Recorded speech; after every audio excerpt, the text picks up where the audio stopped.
Muy buenos días, Panamá. Hoy es el martes 6 de diciembre. Usted nos ve por Next, Canal 21. Nos escucha por KW Continente.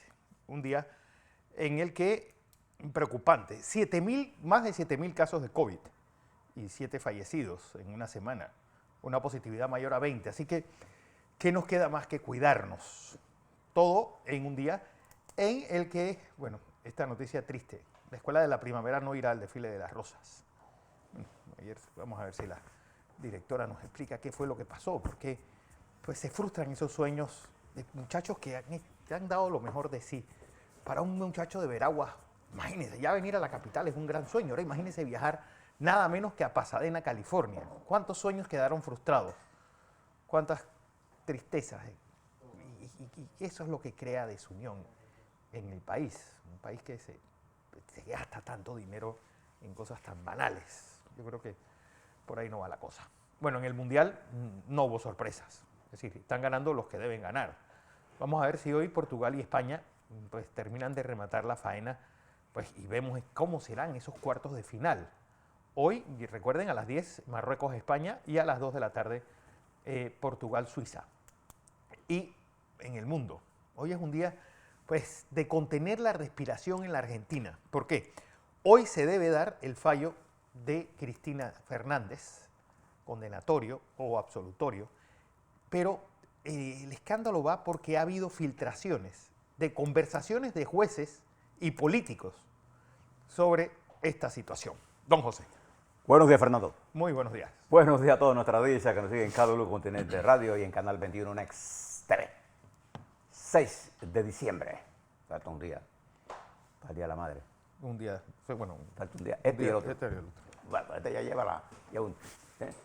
Bueno, mañana ya hay serenatas en la noche. Esta noche, bueno, usted celebra el Día de la Madre. Todos los días. Todos los días de Dios. Muchas cosas para que usted esté informado el día 6, martes de diciembre. Como Fernando le estabas hablando, en Argentina, la Corte Suprema debe definir hoy si hay condena o no contra Cristina Fernández. ¿Qué significa una condena? Significa que la presidenta no va a presa porque ella tiene fuero. Ella tiene fuero. Habrá un proceso de apelación largo que durará años, pero tendrá un efecto fuerte en Cristina en términos de su futuro político. 2, si es absuelta, sin duda alguna, el caudal político de Cristina la hace casi imbatible para el 23, que serán las elecciones, y el peronismo será una fuerza poderosa, sobre todo porque la oposición está dividida. En este proceso, el presidente, Fernández, usted sabe que tiene meses que no se habla con la vicepresidenta, no se puede mirar. Ella, sin mencionarlo ayer en la entrevista que dio a la hoja de San Pablo, no se refirió a él, pero sí dejó entender claramente que el Ejecutivo, ahora sí el presidente, sin nombrarlo, no intervino en el proceso para parar lo que Cristina define como el lawfare, que esto fue un proceso que arrancó en Brasil, en una serie de países. En Brasil y Perú. Llegó aquí. Y Ecuador, y Perú, y todos lados. En la utilización de la justicia como arma política, ella alega eso también. Hoy la situación en Argentina es tensa. Ella no ha llamado a manifestaciones por temor a que haya confrontación. Argentina espera con ansias lo que está ocurriendo en este proceso, que tendremos hoy. Hay resultados. O sea, hoy se sabrá si hay absolución o condenatoria, o se condena a la presidenta. Ella ha sido dura a decir, ella misma ayer dijo, mañana viene el pronunciamiento y el día siguiente, o sea, el 7, las portadas de los medios se dirán Cristina condenada, ella misma. Anticipa que va a ser condenada porque ya la sentencia se dictó, dice ella, en el 2019. Bueno, vamos a ver, hay tensión. Pero en otro proceso donde hay elecciones, hoy es en los Estados Unidos, en particular en el estado de Georgia. en donde los demócratas intentan retener el senador con Warnock y los republicanos intentan arrancarle el senador a los demócratas con el candidato Walker. ¿Qué importancia tiene para Panamá y para el mundo esta elección? Nuevamente es Georgia el escenario donde se va a definir la correlación de fuerzas en el Senado de los Estados Unidos. Recuerde que en la Cámara de Representantes ya hay una victoria republicana. Lo que no está claro es quién va a ser el speaker de la Cámara, el líder mayoritario, porque el señor aspirante no tiene los votos todavía. Bien, ahora le hablo sobre eso. Pero en el Senado ya hay una mayoría con los 50, ya los demócratas tienen 50. Y 50 y 50, si ganan los republicanos en Georgia, lo que va a haber es una mayoría que la define la vicepresidenta. Pero si los demócratas ganan la mayoría del Senado, con 51, entonces, ¿qué le pasaría? ¿Cuál es la diferencia? Que los 51 diputados le da a Schumer, que es el dirigente de la mayoría en el Senado, la potestad de poder tener el control de todas las comisiones, las presidencias de todas las comisiones, el control presupuestario y el control del manejo expedito de las designaciones judiciales o cualquier designación que el presidente tenga. De manera que hay una gran diferencia entre esto. Y si hay empate, entonces vendrá la vicepresidenta. Y puede haber empate porque el senador de West Virginia, de Virginia Occidental, siempre vota contra Biden. Sí. Entonces, esta es una victoria que los demócratas ansían para poder garantizar la agenda del presidente de los Estados Unidos, sobre todo en tiempos como estos. Por eso es importante lo que va a ocurrir. Ya en este momento se reportan más de cerca de 1.800.000 votos emitidos vía correos o vía adelanto del proceso electoral, pero las elecciones formales, presenciales, serán hoy. Dependerá mucho la victoria del reverendo Warnock, de la cantidad de personas que los demócratas no piensen que ya ganaron y no vayan a votar. Va a depender entonces de que la gente vaya a votar masivamente. Contra el candidato demócrata, republicano, pesa todas las condenas que han habido sobre los radicales. Él es un hombre de Trump. Este candidato fue puesto por el presidente Trump en esa carrera. Y vamos a ver este resultado de la importancia que tiene. En un mundo que quiero que usted tenga esto en la mente, sobre todo por los acontecimientos que vienen en las próximas horas. Estamos en medio de una guerra global, una guerra que tiene su expresión entre una potencia que se enfrenta a una Ucrania apoyada por otras potencias y donde la verdad está sepultada entre un conjunto de mentiras y usted tiene que escarbar para encontrar la verdad. ¿Qué le quiero decir con esto? No restituye cosas que usted no ha verificado. ¿Cómo usted verifica? Peskov, el secretario de Comunicaciones ruso, dice mentiras por Tuplen, igual que dicen los otros países. Porque hay una guerra de desinformación. La desinformación, Fernando, es parte de la guerra. En todo el tiempo ha pasado. Por ahí hay una película de la guerra, ¿se acuerda? Cuando los ingleses le vendieron a Hitler un cambio de estrategia de que iban a... Sí, el engaño. El engaño. Iban a porque el engaño en Creta y era en Sicilia. Era en Sicilia, sí. El engaño es parte de la guerra, entonces usted tiene que escarbar bien. Más en un mundo como el nuestro, que es un mundo de mentiras, es decir, es un mundo de engaños. De engaños. Por ejemplo, hubo un ataque con drones a unos aeropuertos rusos. Dice Rusia que fueron los drones. Nosotros no sabemos porque no hay una confirmación, no hay película, no hay nada de que realmente se dio ese ataque así, como dicen ellos. Rusia ataca a Ucrania para justificar el genocidio que está haciendo en otro lado. Si eso es cierto o no, no lo sabemos. ¿No? Ayer aparece el presidente Putin en el puente que se dinamitó, pero la noticia En Crimea. es viejo. Eso se firmó en algún momento, viejo en términos de que no fue ayer. Pues. Sí. Aparecen pocas imágenes de Putin, pero la impresión que están dando es que precisamente por ese puente y porque Crimea es de ellos, no es Crimea, no pertenece a Rusia. Ni pertenece el Donbass, ni pertenece a nada. Hay guerra, la guerra se está dando con toda intensidad en el campo y con toda intensidad en los ataques aéreos que hace Rusia sobre el territorio ucraniano. Incluso más de 5 millones de toneladas de trigo han sido robados por Rusia de Ucrania, para que tengan una idea de lo que está ocurriendo. Entonces, esta guerra oculta información. Usted tiene que ser cuidadoso. Hay que seguir las noticias que tienen, que se informan por los medios, que usted pueda visualizar lo que está ocurriendo, y hay que leer entre líneas y poder confirmar las noticias. No todo lo que se dice es una parte cierta, ni todo lo que se dice es falso. Lo cierto es que la agresión de Rusia a Ucrania ha creado un ambiente de guerra global, informática, económica, comercial. Por ejemplo, la Unión Europea a partir de ayer embargó el transporte y consumo de petróleo en barco de todo lo que venga de Rusia, lo que significa dejar de comprar de Rusia 1 millón de barriles de petróleo diario. Usted se imagina lo que ingreso que esto significa diario, si siguiera el suministro por los oleoductos a donde lleguen, tanto de petróleo como de productos procesados, lo que significa una disminución sustancial de los ingresos de Rusia.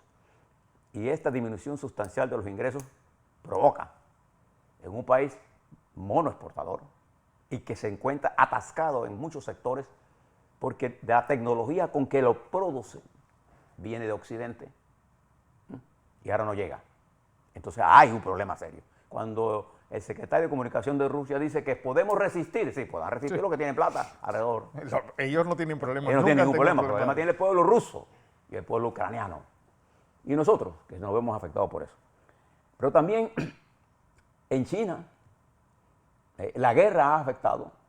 Y particularmente, Xi Jinping se ha dado cuenta que su política COVID-0 no resiste más. Bueno, hay algo que yo creo que es una noticia que ayer fue un titular en la prensa Salmón, la prensa financiera y económica, y es la decisión de Apple de llevarse la construcción de varios de sus aparatos a la India y a Indonesia y a Vietnam, perdón. A Vietnam. Lo que dice mucho de lo que estamos haciendo en América Latina. Es decir, que por ejemplo, hay una ciudad en Shandong que le llaman el iPhone City, de 300.000 personas trabajan para Apple en esa ciudad. Bueno, esa ciudad va a quedar desarmada por esa parte de Asia, del Lejano Oriente, y a pesar de la política de los Estados Unidos de traer la fabricación... Lo que ellos llaman el nearshore. El nearshore. Pues el nearshore no está funcionando para América Latina, cuando algo tan bueno, sí, hay algunos países que se benefician de ellos. Importantes como la fabricación de los entre ellos Costa Rica y República Dominicana. Pero nosotros deberíamos beneficiarnos más, pero nosotros necesitamos serias reformas. Y esto en el sector laboral y en el sector y esto tiene que ver, José, con la política de COVID-0. Pues han cerrado tantos días la ciudad de esta ciudad en Shandong que desgraciadamente hay desabastecimiento del iPhone 14 para estas épocas navideñas. Y eso es lo que ha hecho que Apple diga, ¿saben qué? No me estoy entendiendo bien con las autoridades chinas y voy a tener que diversificar mi producción. Además ha producido todos estos cierres un desempleo juvenil altísimo. Altísimo. En China. Entonces, estos problemas ha hecho que el régimen de Xi Jinping comience a darse cuenta que tiene que flexibilizar las medidas en varias áreas. Igual que el régimen de Irán creyó que engañosamente eliminando la policía moral. Iba a contener a los jóvenes. Los jóvenes no cayeron en la trampa esa, porque las persecuciones contra las mujeres siguen ahora desde el punto de vista de la fiscalía. En vez de llamarse policía, ahora se llaman fiscales. Sí. Esa es la cosa que están ocurriendo. Y ya los Estados Unidos dijo que no es prioridad para ellos el tema de la negociación nuclear, lo que deja más aislado a Irán. Mientras China intenta ahora reconstruir su imagen internacional y hay un viaje planeado de Xi Jinping a Arabia Saudita. El presidente Xi Jinping se reunió con el presidente Biden en la reunión del G20 y ha hecho Xi Jinping apariciones intentando reconstruir una imagen internacional para paliar lo que está pasando localmente. Entonces, ¿por qué? Porque a China, en su desarrollo comercial, su desarrollo de su industria, de su comercio, está mucho más ligada al mundo que Rusia. Dígame usted aquí en Panamá, que nosotros somos unos importadores, ¿cuántos productos rusos usted conoce? Sí, ya ni nada. Y ahora cuente cuántos productos chinos usted conoce, cuántos productos de Corea del Sur usted conoce, de Japón usted conoce. Y se dará cuenta entonces de que China no se quiere dejar arrastrar y entonces no puede desprenderse de Rusia por la importancia que Rusia tiene en términos del suministro de energía y porque además tienen como enemigo común a los Estados Unidos. Claro. Entonces, el enemigo de mi enemigo es mi amigo, eso no es tan cierto, ni lo crea mucho. El enemigo de su enemigo no es necesariamente su amigo. Y Putin no es amigo de nadie.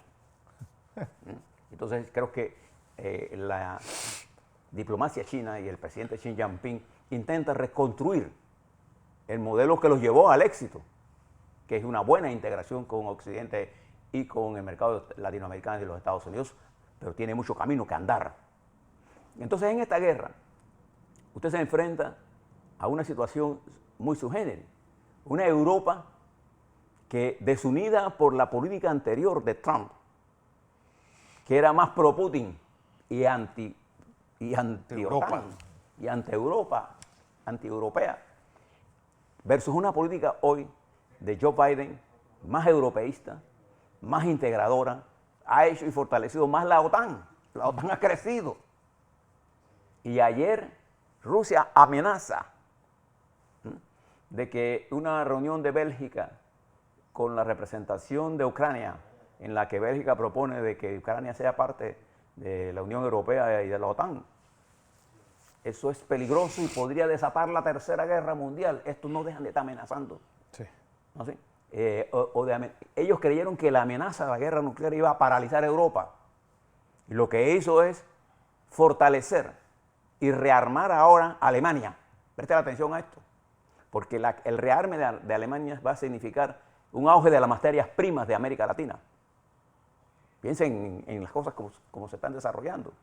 No se ponga a favor o en contra de. Mire lo que está ocurriendo. Nuestra política exterior debe estar con nuestros aliados. Yo no veo ningún otro camino. Y ciertamente Putin no es nuestro aliado. No. Jamás podría serlo.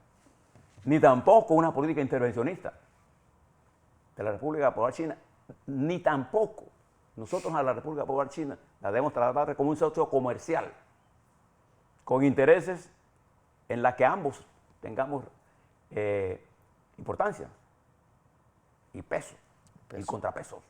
Entonces yo creo que en este momento, si usted ve lo que está pasando en nuestra región y usted ve lo que vamos a ver hoy en Argentina, a cualquiera, y usted ve la situación de Chile, en la que el gobierno del presidente Boric, Gabriel Boric, con una falta de cultura, de consenso, se enfrenta a un conjunto de nuevas situaciones con un gobierno de alto nivel de inexperiencia. Entre ellos la falta de educación para lograr consenso. Ellos no tienen control del Senado ni la Cámara Baja. Y entonces en Chile se está armando toda una protesta por los problemas de seguridad, por los problemas del desempleo, por los problemas de los manejos de economía y por los problemas de migración. Es decir, nada de las propuestas que habló el presidente Gabriel Boric en su discurso electoral ha podido implementar y se ha detenido en la derrota que sufrió la constituyente y no hay forma de salirse del debate de la constituyente porque todavía a estas alturas no se sabe cuál es el futuro de la nueva constitución porque el presidente no tiene experiencia construyendo consensos. Y los consensos son necesarios en cualquier sociedad. para poder impulsar cualquier cambio. Y esos consensos pasan ¿por quién? Por sus adversarios. Eso es Chile. Fíjese lo que está pasando con la migración ecuatoriana en Panamá. ¿Por qué la gente está saliendo de Ecuador? Porque se está saliendo de las manos del control de regiones importantes. Y los ecuatorianos están saliendo huyendo de los departamentos donde el crimen organizado hace exactamente lo que hacía en Colombia. Estamos encontrando ecuatorianos en Panamá y en Perú, cuando estalle esa crisis. La diáspora venezolana más la diáspora de estas regiones van a presionar la frontera. Y con las fronteras cerradas de Estados Unidos, pues ahí ni donde van a Y terminar. nosotros vamos a tener un serio problema. Ayer el embajador estuvo y ya vio la marea baja y dijo que la crisis era profunda. Imagínense cuando esto se ponga más álgido. Entonces, este conjunto, Fernando, de cosas que están ocurriendo en el mundo, hace que seamos muy cautelosos, en la información y tengamos la capacidad de discernir. Por ejemplo, la diáspora venezolana, ¿qué nos indica a nosotros? Que el régimen ese es un desastre. Por favor. ¿O no? La situación de Nicaragua es un problema serio. La situación de Cuba la inventamos nosotros. Cuba pasa por los peores momentos de su historia. Apagones, no hay empleo para los jóvenes, no hay futuro. Entonces el futuro está en otro lado. Y estamos en medio de una confrontación global en la que se está replanteando la geopolítica del mundo y nosotros somos parte de esa geopolítica. A la vuelta, le quiero hablar, hablé Fernando con algunos abogados penalistas sobre el caso Furia. El caso Furia. Que me expresaban que era cierto lo que estaba nosotros planteando aquí ayer. Vamos a hablarles sobre el caso Furia, porque esto no tiene ningún sentido lo que estamos haciendo nosotros aquí con este caso, como otros casos. Sí. ¿No? Y le pregunto al señor procurador si él ha estudiado a fondo este problema. Y le pregunto al señor fiscal Meldo Márquez. Meldo Márquez. ¿Por qué entrar en un proceso que no tiene ninguna peso jurídico? Bueno, ayer hablaba con unos juristas que me explicaban sobre estos casos. También quiero explicarle un poco qué va a hacer el Tribunal Electoral con la posición de Rómulo Ruz, que va a ser apelada por... Seila Peñalba la tenemos en un momento con nosotros. Y también el crecimiento económico de Panamá. ¿Cómo estamos en economía en la región? ¿Cuáles son los atractivos de nosotros? ¿Y cuáles son nuestras deficiencias? A la vuelta.